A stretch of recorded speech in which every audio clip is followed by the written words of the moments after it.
Content rarity and ship rotation. Today I would like to provide you with a preview of some new features and changes being introduced in the future. As we delve into the details, it's worth highlighting that this is a sneak peek, with some aspects still in development and thus subject to change, yada yada yada. Okay. As we get closer to release, additional details will be provided in future news articles. Content rarity. Currently, the user interface does not always make it clear what level of effort or exclusivity is associated with certain types of content. This can make it difficult to distinguish between items that are widely accessible and those that are intended to be more exclusive or prestigious, aka people that often realize when something is blatantly pay to win. For example, players would naturally view some ships as more exclusive than others, such as dockyard ships like the Wisconsin or one-of-a-kind ships like the Kitakami, despite no current in-game interface to indicate as such. However, this primarily came from the knowledge that fans of naval history and veteran captains obtained over time, which was not evident to all of our audience.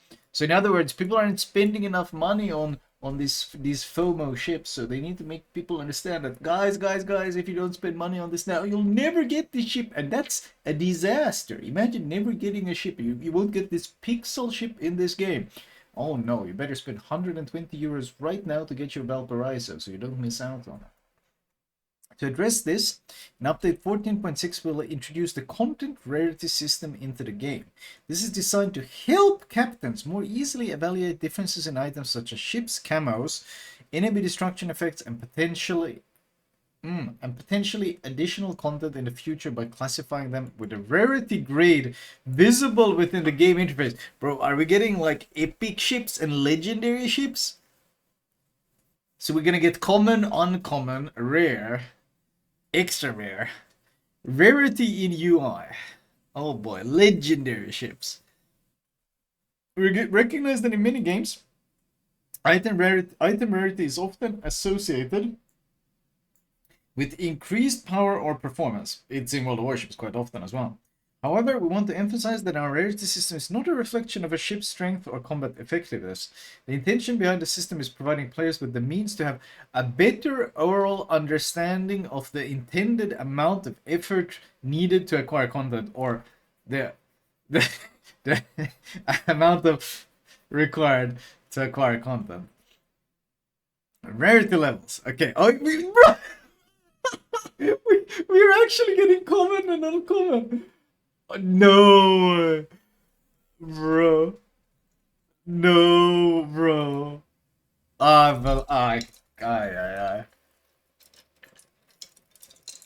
Common. Always or frequently available for regular gameplay. Designed to be broadly accessible. Tech tree ships. Okay. Uncommon.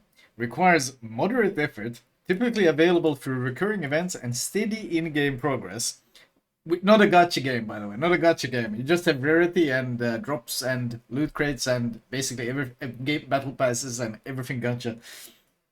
Super ships previously released regularly available premium ships like Atago or Cossack. So these are uncommon. Rare. Requires dedicated or focused effort via challenging events or long-term commitment. Ships in Steel and Research Bureau categories, event-based ships like Tennessee, dockyard midpoint ships like Repulse, as well as collaboration content. Epic ships. Requires significant time, effort, or high investment. Typically limited time and difficult to re-obtain. Final reward dockyard ships like Wisconsin and golden ships like Prince Van Orange G. Legendary. Ultra exclusive content granted for extraordinary effort or dedication.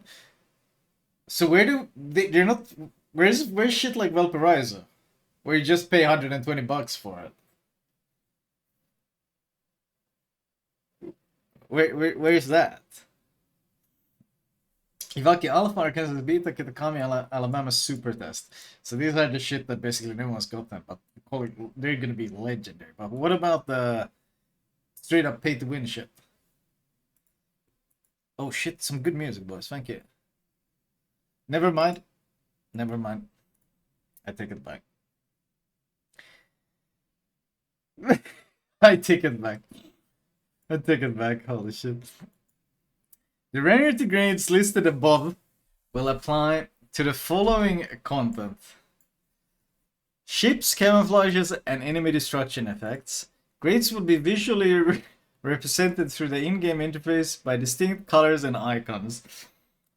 These interface elements will be visible in port screen but not in battle. See the concept images. Rare. Rare ships.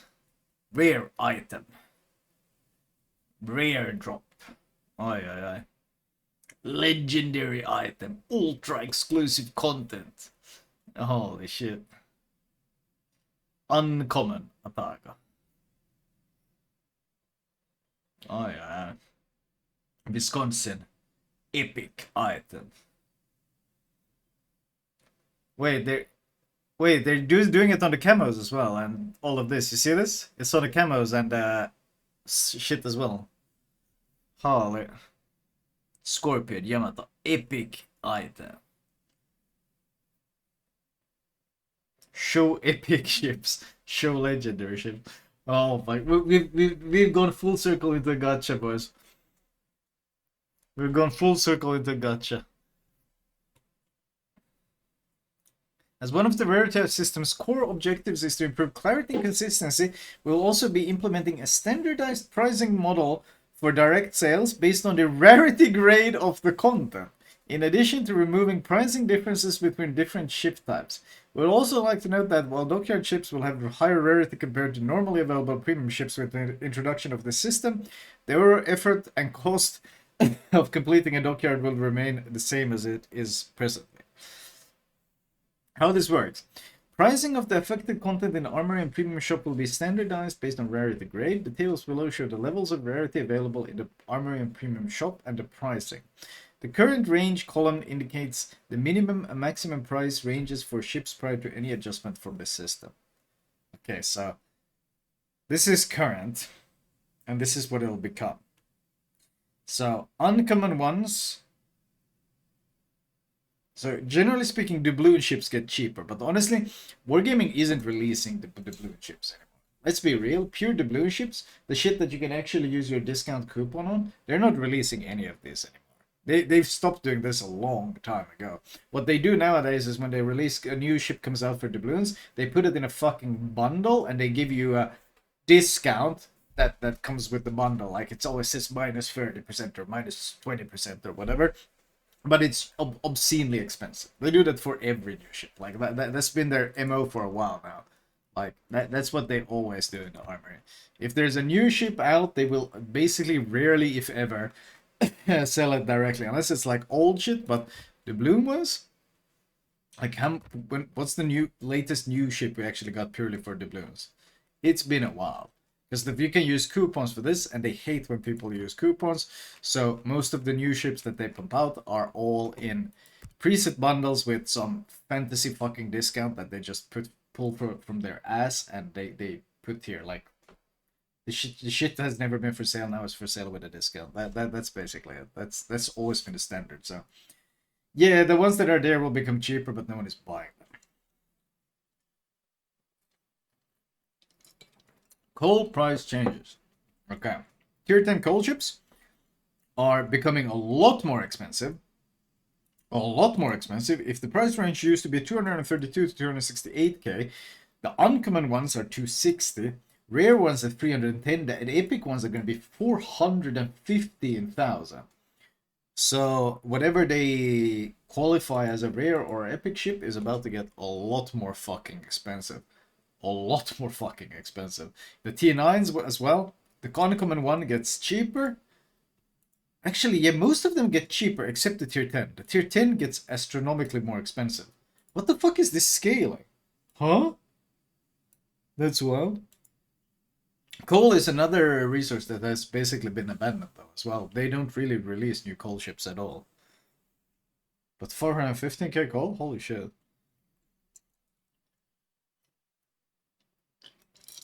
Steel ships, not really much changes. They're just standardized to 31k.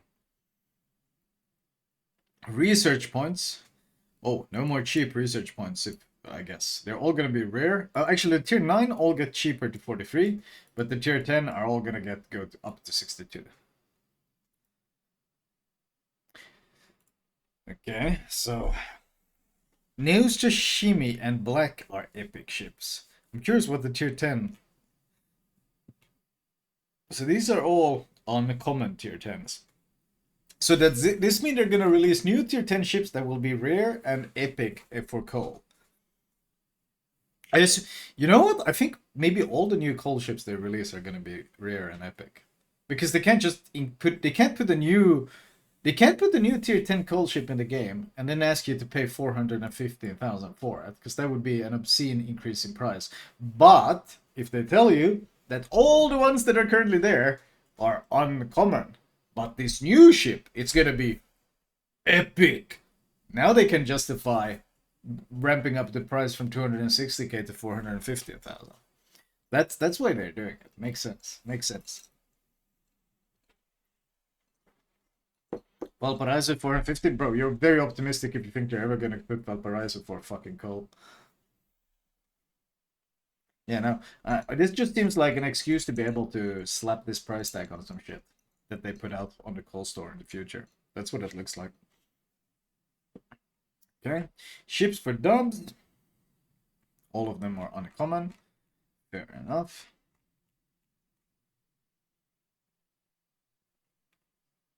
Ships for research points. So they're all going to be 62 RB. Fair enough. Wait, is there anything that's... I'm actually curious. Like, when is this hitting RB ships? So they're all going to get more expensive. All the tier 10 ones are basically going to get more expensive. All of the tier 10 ones. The tier 9s, though, are going to get... Illinois is going to get a lot cheaper, 43k, 51 to 43. Siegfried is going to get a lot cheaper. So the tier 9s will get cheaper, except for Paula. But the tier 10s, they're going to all get more expensive. They're all going to cost the same as Slava. And Slava was like... Slava is the only one that gets a discount. 1k discount for Slava. But all the other ones are going to be the same cost as Ohio. As Ohio. 62. 62k.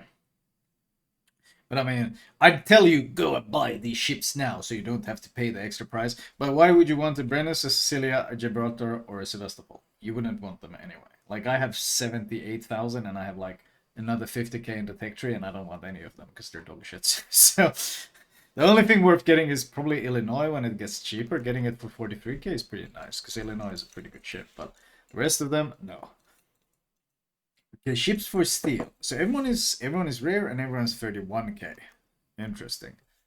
Let's see. I'm gonna buy the...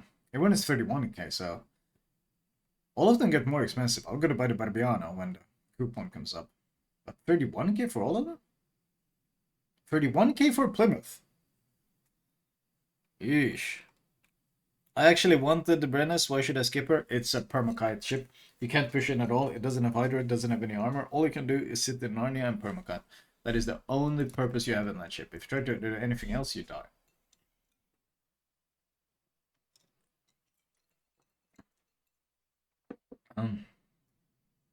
Container barge improvements. As part of our continual efforts to enhance the World of Warships user interface, we've made a series of updates aimed at streamlining the container opening experience. These changes are designed to reduce friction, improve clarity, and provide players with more control and transparency. Okay. Players can now choose to disable the opening animation. God bless. Integrate the container. The container selection process has been redesigned. Containers are now displayed in a scrollable list directly in the main screen, removing the need to navigate through a separate menu. God bless. Flexible opening options. Okay, you can choose how many you want to open. Okay, all of this is good.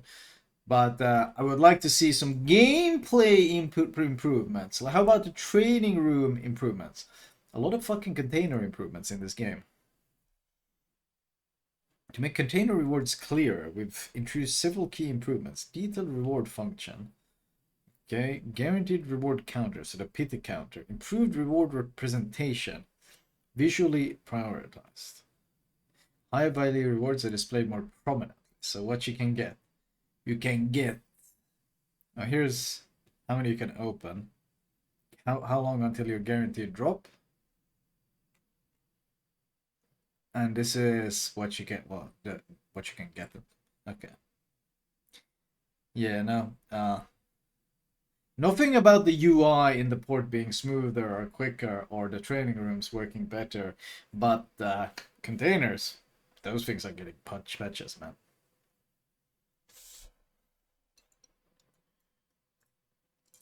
In update 14.6, we're introducing a ship rotation system to streamline the increasingly crowded armory and premium shop. Over the years, a vast number of premium ships have been released, making it difficult for players to navigate and evaluate their options. This new system will keep the most popular ships available for sale while rotating other ships, both new and old, through the armory on a regular schedule. This system will provide access to a wider variety of content, including previously released ships such as Brisbane, Almirante Ground, Nottingham, and Numancia. Okay. So this is a bit of fear of missing out. They're trying to add to old ships. That's what it is. It's basically, fuck. If I don't buy it now, I don't know when this ship is gonna rotate back. I should buy it now. It's just another way of getting fear of missing out. Like, who cares if it's increasingly crowded? That's why you can scroll. That's why you can filter. That's why you can search for ships you want. This is just an excuse to add fear of missing out. That's what it is. Two new ships, Irresistible and Willem the Eerste, will be available from 14.5 for 62,000 research points and 31,000 steel. Okay. Well, I'm gonna buy. I'll say my RB for Irresistible. Willem the Eerste, do I want it for steel? Maybe.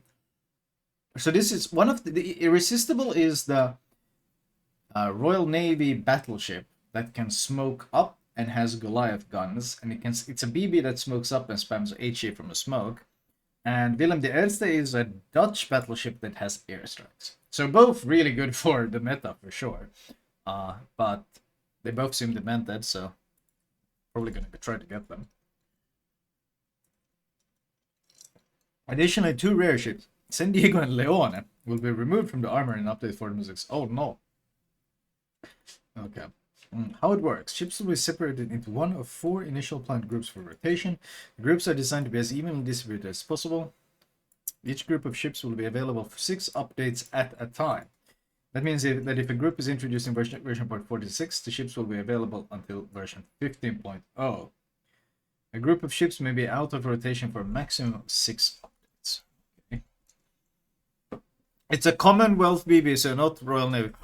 Oh no. The Commonwealth? Ah, sorry, my bad. I saw Willem de Eerste on NA and he has ship-based ASW. I guess the airdrop ain't working. No.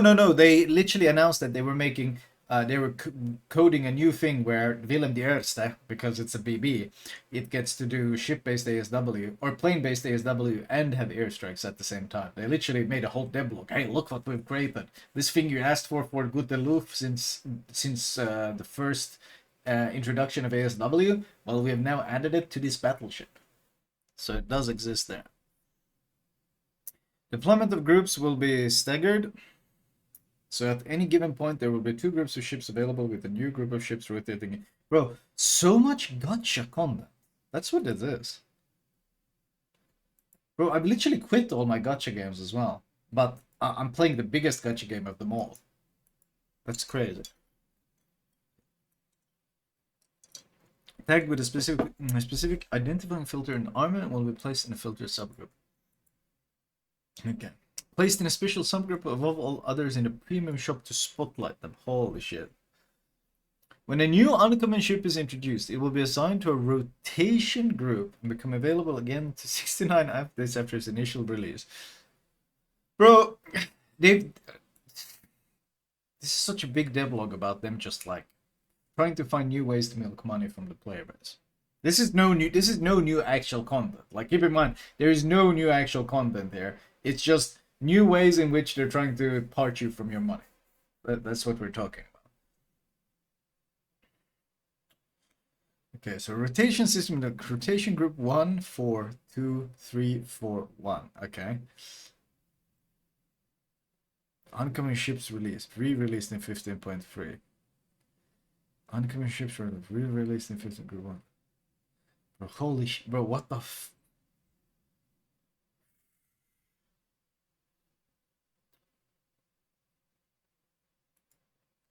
Trade-in event. To help players prepare for the upcoming changes, we're bringing back the trade-in event, the special debit armor for last 2 weeks and update. It's an opportunity to exchange your old ships for a discount on the purchase of a premium or special ship with doubloons. Okay, normally trade-ins are pretty good, but in World of Warships, where you generally get all the shit ships before the game gives you a better ship, you actually want to keep all your shit premiums if you're ever going to open any containers. Otherwise, you're going to lose out on them.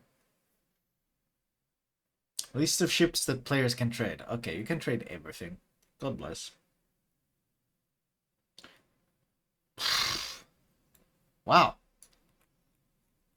Rarity. I mean, Wargaming isn't beating the allegations of being a full-blown gacha game. Like, they're just leaning into it completely.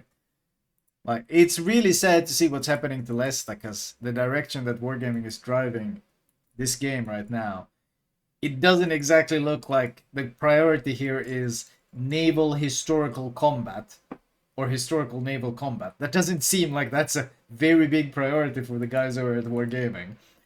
It seems like basically everything else except that is their priority. Holy shit. Ay, ay. Ay, ay, ay.